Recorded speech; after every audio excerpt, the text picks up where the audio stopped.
오늘 우리 교회 공동체 주시는 하나님의 말씀 누가복음 13장 1절부터 9절입니다. 거룩하신 하나님의 말씀입니다. 그때 마침 두어 사람이 와서 빌라도가 어떤 갈릴리 사람들의 피를 그들의 제물에 섞은 일로 예수께 아뢰니 대답하여 이르시되 너희는 이 갈릴리 사람들이 이같이 해받음으로 다른 모든 갈릴리 사람보다 죄가 더 있는 줄 아느냐? 너희에게 이르노니 아니라 너희도 만일 회개하지 아니하면 다 이와 같이 망하리라. 또 실로암에서 망대가 무너져 치어 죽은 18사람이 예루살렘에 거한 다른 모든 사람보다 죄가 더 있는 줄 아느냐? 너희에게 이르노니 아니라 너희도 만일 회개하지 아니하면 다 이와 같이 망하리라. 이에 비유로 말씀하시되 한 사람이 포도원에 무화과 나무를 심은 것이 있더니 와서 그 열매를 구하였으나 얻지 못한지라.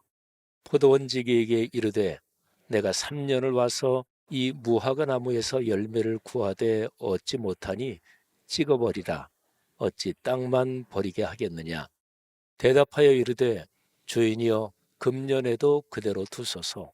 내가 두릅하고 거름을 줄이니 이후에 만일 열매가 열면 좋거니와 그렇지 않으면 찍어버리소서 하였다 하시니라.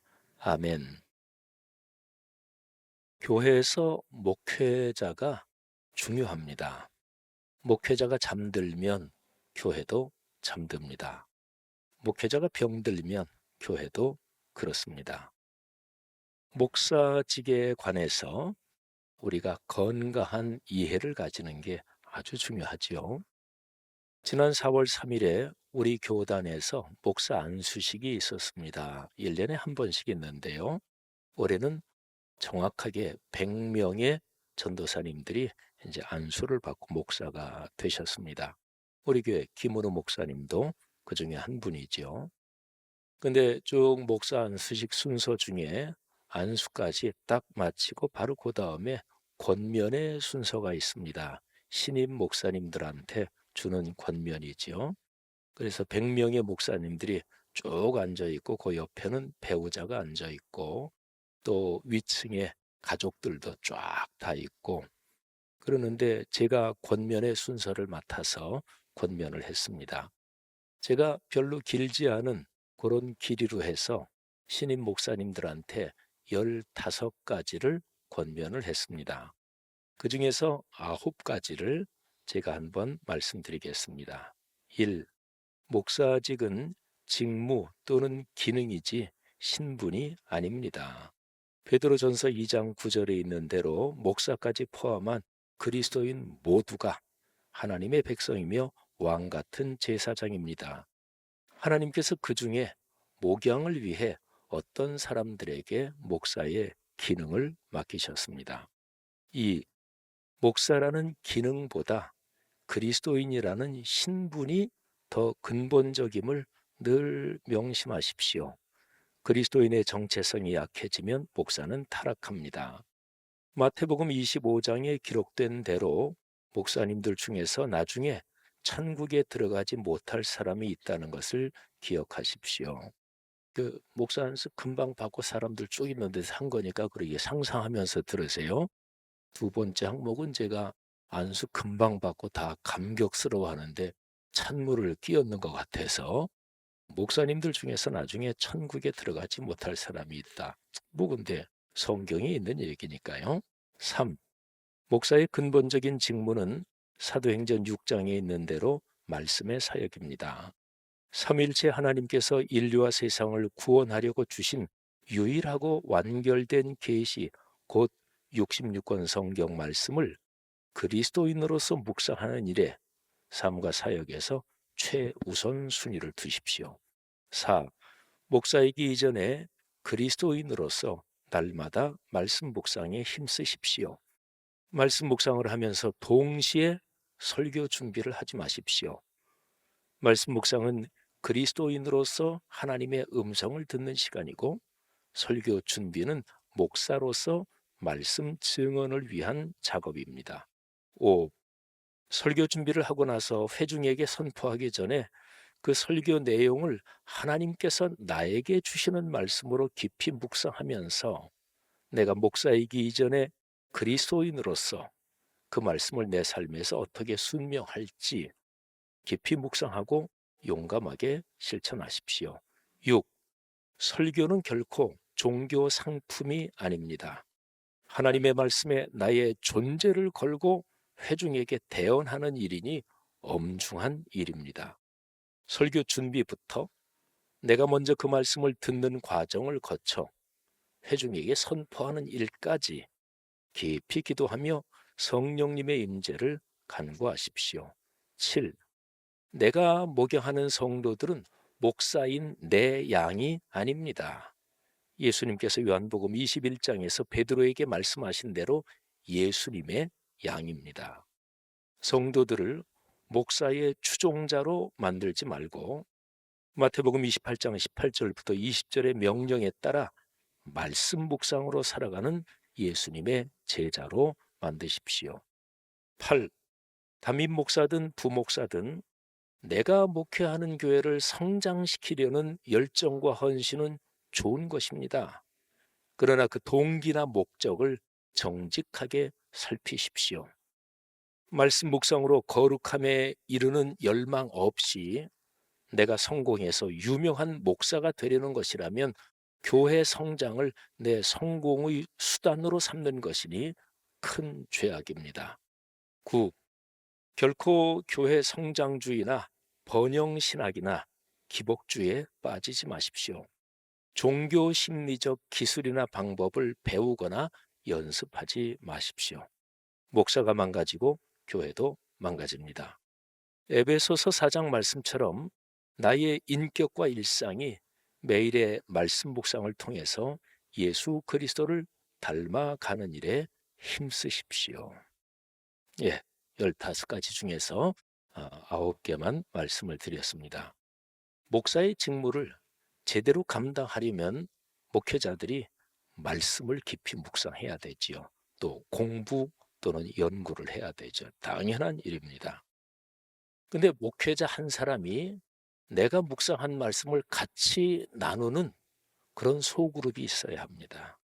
물론 목사인 저나 우리 교회 부교역자들 전부 다 성도님들하고 이런저런 기회에 말씀 묵상을 나누기도 하죠.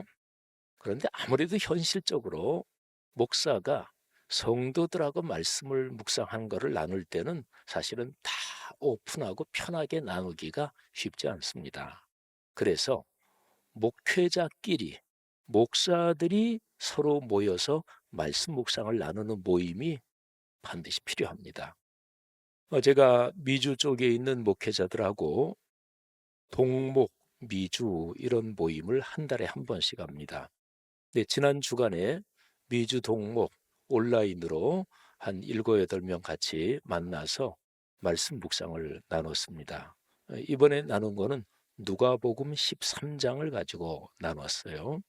그래서 나누면서 다른 목사님들이 나누는 걸 보고 저도 많이 배우고 은혜도 받았고, 그래서 오늘 설교는 지난 주간에 동목 모임에서 나눈 거기에서 받은 은혜 중 일부를 잘 정리해서 여러분들에게 전달합니다. 여러분, 제가 신임 목사님들 100명, 또 목회는 혼자 하는 게 아니고 언제나 부부가 같이 하는 거예요. 그런데 그 내외까지 말하면 200명. 그리고 또 우리 교회에도 자녀가 목회를 하는 분들 계십니다마는 자녀 중에서 목회자, 목사가 있으면 온 가족이 사실은 같이 기도해야 되는 거죠. 그러니까 가족을 양가 부모님들 또 뭐 형제간이나 뭐 이렇게만 해도 얼른 생각할 때 거의 한 1000여 명 정도 직접적으로 연관된 그분들에게 제가 권면의 말씀을 한 거죠. 아까 들으셨지만 초점은 하나입니다. 말씀 묵상해야 목사답게 살 수 있습니다. 근데 목사로서가 아니라 목사이기 이전에 그리스도인이라는 신분이 더 중요합니다. 이거 잊어버리면 목사는 반드시 망가집니다. 그러니까 말씀의 사역, 말씀 묵상 그거를 강조했지요. 여러분, 오늘 제가 여러분과 같이 봉독한 누가복음 13장 1절부터 9절에 이와 연관된 주제, 그 가르침이 나옵니다. 자, 예수님이 가르치시는데 어떤 두어 사람이 와서 예수님한테 이런 얘기를 하는 거예요.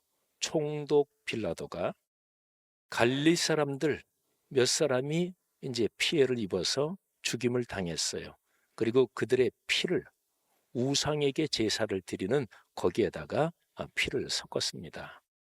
그러면서 그 아주 못된 일이고 이스라엘의 하나님 신앙으로 보면 진짜로 그거는 있을 수가 없는 일이죠. 그러니까 그 사람들 얘기는 그 얘기를 예수님께 하면서 이거 있을 수 없는 일 아닙니까? 뭐 이런 심정을 전한 것이겠고, 그 다음에 또 하나는 그렇게 갈릴리 사람들 죽임을 당한 여러 사람, 그 사람이 뭔가 자기들이 죄 지은 게 있고, 그러니까 어떻게 그렇게 벌을 받은 것, 그렇게 죽임을 당한 거 아닙니까? 뭐 이런 식으로 질문을 한 거예요. 여러분, 내 주변 사람들에게 아주 안 좋은 사건, 사고 또는 참 험악한 일이 일어났다. 우리 사회에 그런 일이 일어났다. 옛날에 세월호 침몰이라든지 이번에 경상도 지역의 산불 또는 미얀마 지역에 아주 강한 지진이 일어난 거. 그래서 수천 명의 사람이 죽었어요. 그런 사건, 사고가 일어날 때 가장 쉬운 방법은 다음과 같은 것입니다. 권선징악. 그러니까 그 죽은 사람들이 뭔지는 모르지만 아유, 자기들이 뭔가 잘못한 게 있으니까 그렇게 됐겠지. 이게 보통의 세상 사람들이 제일 쉽게 생각할 수 있는 것이고 그렇게 지적할 수 있는 것입니다. 구약 성경에 욥이라는 인물이 나오잖아요. 근데 욥은 얼마나 훌륭한 사람인지 하나님께서 자랑하실 정도였습니다. 그런데 욥의 삶에 무시무시한 재앙이 엎친 데 덮치고 그리고 또 그냥 불어닥치고 엄청난 재앙을 당하잖아요. 근데 욥이 내가 왜 이런 재앙을 당하나? 하나님 좀 말씀해 주세요. 욥이 아주 간절한 심정인데 그때 욥의 친구들이 와서 욥하고 대화를 하면서 여러 가지 얘기를 하죠. 그런데 친구들의 얘기의 초점은 사실은 하나입니다. 욥, 자네가 그렇게 주변 사람의 존경을 받고 훌륭한 사람인 거는 사실은 다 아는데 그래도 주변 사람들이 모르는 어떤 숨은 죄가 있겠지. 그러니까 이 일을 당하지. 그렇지 않으면 어떻게 이런 끔찍한 재앙이 있었겠나. 사실은 세 친구의 요점은 다 그거예요. 그러니까 우리말로 하면 아니 땐 굴뚝에 연기 나겠나. 말하자면 이런 거죠. 이게 사실은 제일 쉽습니다. 내 주변에서 우리나라에서 어떤 일이 일어났다. 그럴 때 국민의 한 사람으로서 마음도 아프고 또 걸리기도 하고 그러잖아요. 근데 의식 무의식적으로 아유 뭔지 모르지만 뭐 있었겠지 이런 식으로 정리하면 일단 마음이 편해지고 그 일에서 내 책임이랄까 또는 좀 같이 도와야 된다 이런 거에서 슬쩍 옆으로 피하면서 정리를 해버리는 거지요. 근데 예수님께 말씀드린 그 사람들한테 아주 분명하게 대답을 하십니다. 이 죽은 갈릴리 사람들이 갈릴리에 사는 전체 모든 사람보다 특별히 죄가 더 있어서 이런 일을 당했다고 생각하느냐? 예수님이 명확하게 아니다. 너희도 만일 회개하지 않으면 이 사람들처럼 망한다. 이렇게 말씀을 하세요. 그리고 예수님이 그 당시에 사건이 벌어져서 주변 사람 다 알고 있는 유명한 사건 사고 하나를 말씀하십니다. 예루살렘 근처의 실로암 거기에 망대가 무너져서 18사람이 죽었어요. 근데 예수님이 그 얘기를 하시면서 실로암 망대가 죽어서 죽은 18사람이 예루살렘에 사는 전체 모든 사람 중에서 죄가 더 많아서 아는 죄든 모르는 죄든 죄가 더 많아서 그렇게 죽은 줄 아느냐? 아니다. 너희도 만일 회개하지 않으면 이처럼 망한다. 여러분 여기에서 우리가 주목해야 될 것이 있습니다. 예수님의 말씀에서 초점이 뭔지 그거를 한번 잘 살펴야 합니다.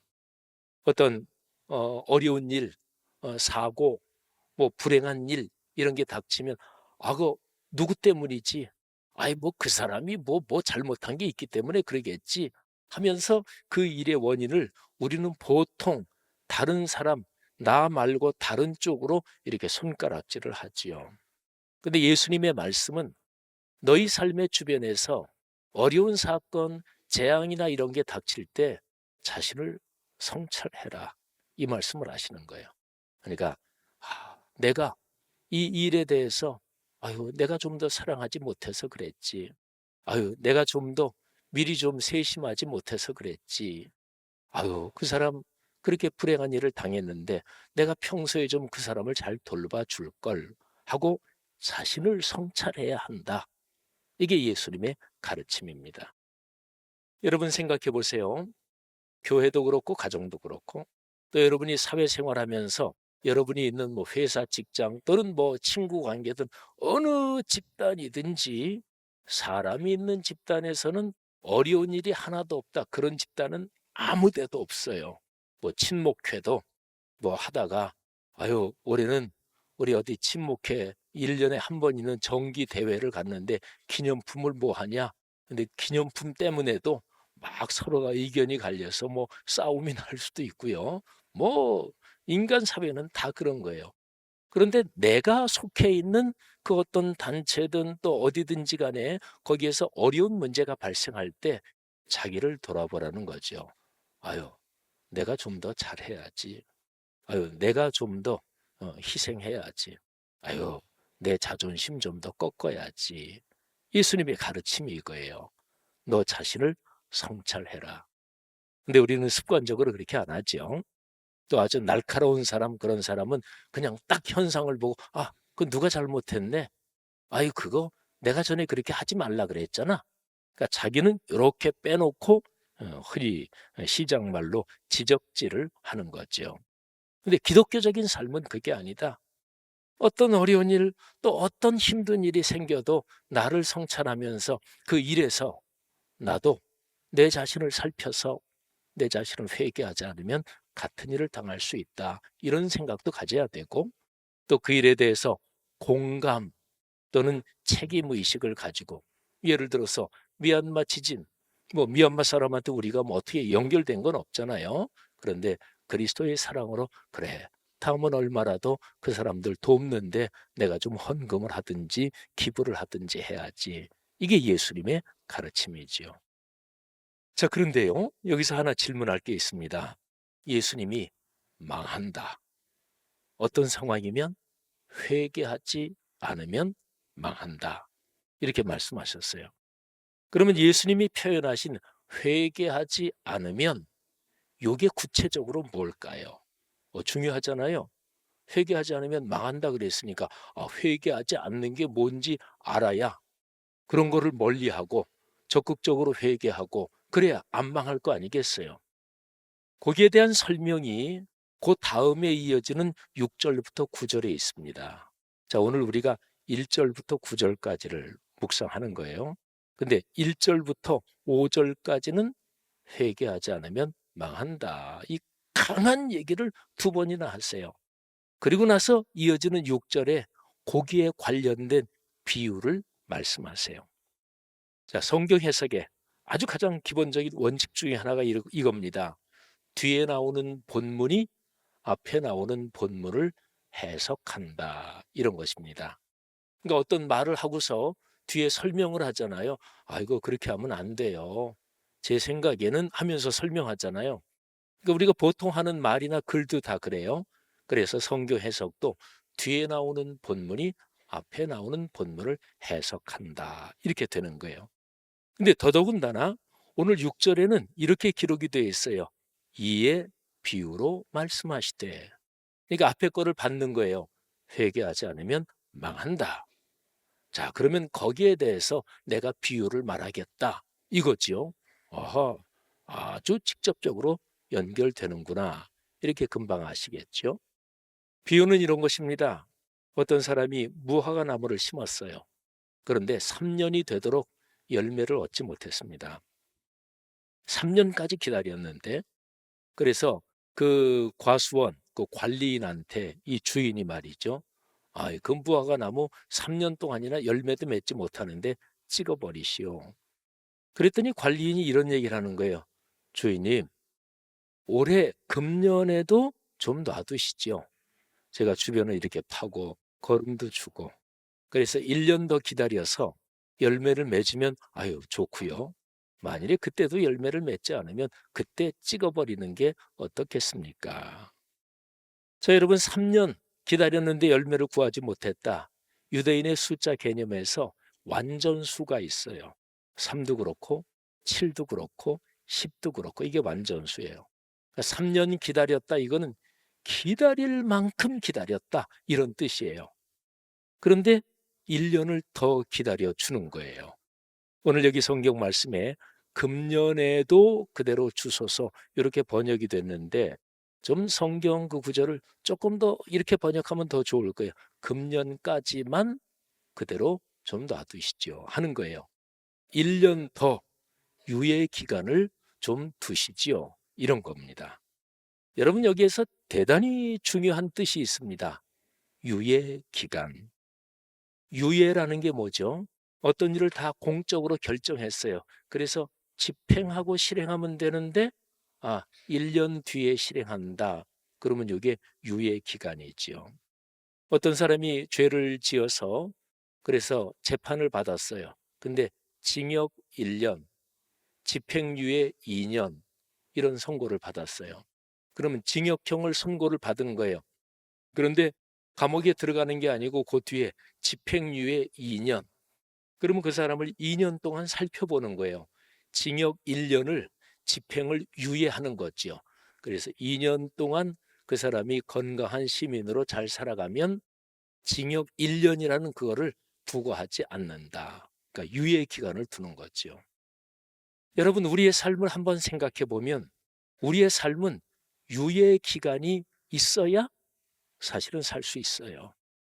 예를 들어서 우리들이 머리 뇌졸중으로 쓰러지는 경우 있잖아요. 근데 사람 신체 구조가 머리에 뇌졸중, 뇌에서 이게 혈관이 터져서 뇌졸중, 그거는 일단 한 번이라면 원 스트라이크 아웃이다. 한 번 발생하면 그거는 발생하면 100% 죽는다. 이러면 그 뭐 어떻게 살겠어요? 근데 사람의 신체라는 게 그렇지 않아요. 그렇게 뇌졸중으로 물론 아주 심하게 쓰러져서 빨리 좋지 못하면 뭐 죽는 경우가 많죠. 그런데 약간 처음에 와서 그래서 조치를 해서 뭐 그냥 건강하게 다 됐어요.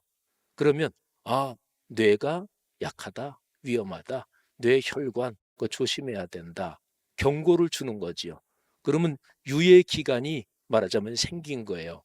뇌혈관 조심해야 된다. 그러면 그거를 위해서 조심해야 될 음식이 무엇이고 운동은 뭐 해야 되고 이런 게 나오겠죠. 가계력으로 우리 부모님 또는 조부모님 다 뭐 위암으로 일찍 돌아가셨다. 그러면 가계력이 있는 거지요. 그것도 우리 가정에 그런 가계력이 있으면 거기에 대해서 신경을 써야 돼요. 말하자면 신경을 쓰면 나에게 유예 기간이 생긴 거지요. 우리 사람이 대부분 다 여러분 운동해야지 그러면서 못 하시는 분들 굉장히 많죠. 몸무게 나 한 3kg는 빼야 돼. 안 그러면 혈압 높고 당도 있는데 근데 빼야지 그러면서 못 빼지요. 그런데 당이 수치가 계속 높은데 몸무게도 계속 늘어가고, 그런데 아직까지 당 때문에 결정적인 위험한 일은 아직 안 당했어. 그러면 그 일이 일어날 때까지가 다 알잖아요. 그게 바로 유예 기간이에요. 사람은 살면서 내게 주어진 유예 기간 중에 빨리 깨닫고 그리고 결정적으로 돌이켜서 행동을 해야 합니다. 그게 바로 회개지요. 여러분, 예수님께서 회개하지 않으면 이 얘기는 뭐냐면 삶에 직접적인 열매, 행동이 없으면 이런 뜻입니다. 예수께서는 무슨 말씀을 가르치시든지 제일 중요하게 맨 마지막으로 결론적으로 강조하신 것이 말씀 가르침 다 들었지? 자, 그러면 이제 실천해야 된다. 순종해야 된다. 그래서 삶의 열매가 생겨야 된다. 예수님의 가르침은 언제나 그렇잖아요. 사랑하신 여러분, 신약성경 베드로후서 3장에 보면 이런 말씀이 있습니다. 주의 약속은 어떤 이들이 더디다고 생각하는 것 같이 더딘 것이 아니라. 3장 9절인데요. 오직 주께서는 너희를 대하여 오래 참으사 아무도 멸망하지 아니하고 회개하기에 이르기를 원하시느니라. 그러니까 우리 주님께서는, 하나님께서는 가능한 대로 참으시고 유예 기간을 주신다는 거죠. 근데 이 유예 기간 중에 회개하고 돌이켜야 되는 거예요. 그렇지 않으면 이어지는 10절에 이렇게 기록되어 있습니다. 그러나 주의 날이 도둑같이 오리니예요. 유예 기간은 글자 그대로 일정 기간 유예한 거예요. 근데 여러분이나 저나 우리가 인생살이를 살아가면서 뭐 건강이든 경제력이든 예를 들어서 카드를 쓰는데 매달 카드 한도 초과한다. 그 사람은 생활 습관 바꿔야죠. 카드를 가위로 잘라 버리든지 카드를 안 쓰고 현금을 쓰든지. 하긴 뭐 요즘은 카드 안 쓰고는 경제 활동을 할 수가 없기는 하지요. 근데 그거 바꿔야죠. 생활 습관. 그러면 계속해서 빚이 연체되고 그러면 경제적으로 파산하는 거잖아요. 그러니까 사람은 내게 주어진 인생길에서 우리는 많은 유예 기간을 하나님께 받고 또는 삶의 여정에서 받고 있는 거예요. 유예 기간이 영어로 참 기가 막히게 표현이 돼 있어요. 영어로 말하면 기간, 그러면 영어로 피어리어드지요. 근데 그 앞에 그레이스, 은혜. 영어 표현이 그래요. 유예 기간이 그레이스 피어리어드예요. 참 멋진 표현이죠. 하나님께서 은혜로 주신 일정한 기간이에요. 사랑하는 성도 여러분들이요. 개인의 삶에서나 아니면 우리 말씀삼 공동체 또는 한국 교회에 하나님이 주신 유예 기간이 있지요. 한국 교회 돌이켜야 한다. 너 개인적인 삶에서 이런 거 돌이켜야 한다. 지금의 유예 기간이다. 여러분, 이런 것을 가만히 묵상하면서 여러분의 삶이 어떤 분야든지 돌이켜서 복을 받고 누리는 길로 걸어가시기를 주님의 이름으로 축원합니다. 여러분의 가정, 또 우리 공동체, 한국교회, 우리 사회 다 마찬가지지요. 한 사회가 과거에 일어난 불행한 일을 잘 기억하고 역사에서 배워야 돼요. 배우지 않으면 망합니다. 그런 일이 또 일어나고 그러지요. 하나님께서 우리의 삶에 그런 축복 넉넉하게 주시기를 다시 한번 주의 이름으로 축원합니다.